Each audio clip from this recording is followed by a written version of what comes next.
Okay, so this was not my room, and it still isn't. This is my mom's house. I came back over COVID from New York and was living here. Honestly, it started out pretty random. I remember being in high school.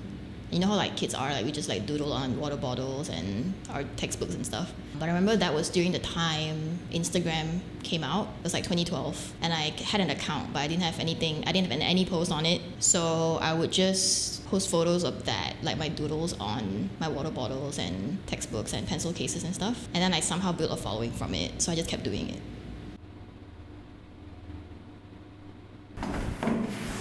I used to have this obsession with notebooks.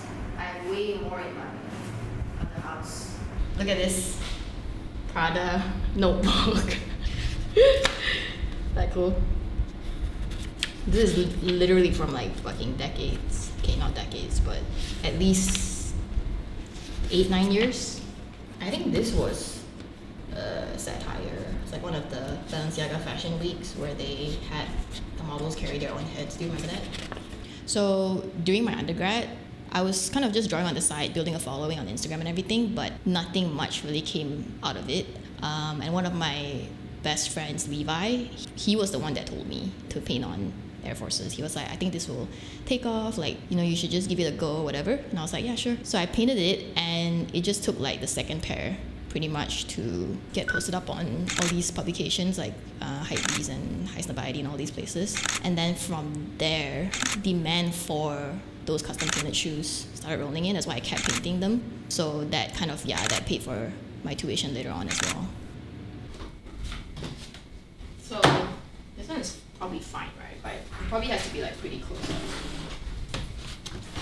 But it's such a small piece. Yeah, I have a lot of imposter syndrome. Because if I were to be honest with myself, people follow me and like my stuff for someone else's IP. So I don't feel any kind of ego or pride about that.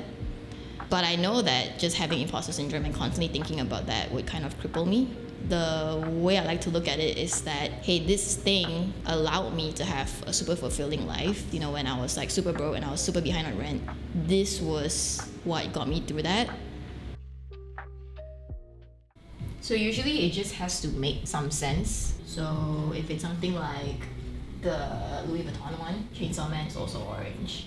And like Ghibli just reminds me of turquoise. So I draw, I do merch, I tattoo, but all of it to me is a way to have stability in life, right? I didn't grow up rich, but my goal is to live the way my parents would have wanted me to, and also kind of give back, because they did try their very best to send me abroad and everything. I want to be able to have the kind of money where I can, you know, buy them business class tickets like all the time and everything.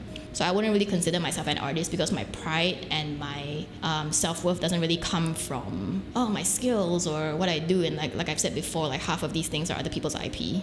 For me, I would feel like I've achieved something meaningful when I get to that point in life where I can actually spoil my parents and all that. I think for me, it probably would be the mental toll that it takes on you, because when it comes to something like this where you kind of attach your face to your brand, every criticism, even if it's not an actual criticism, even if it's just someone lowballing you, it becomes a lot more serious than it needs to be, and you start doubting your self-worth and things like that. So I will say, don't downplay just like how much more real life your job feels compared to having a salaried job.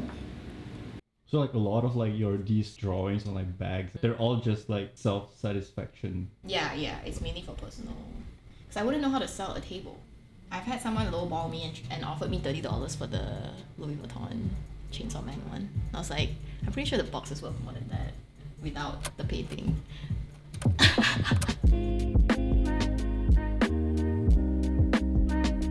I'm definitely past my prime.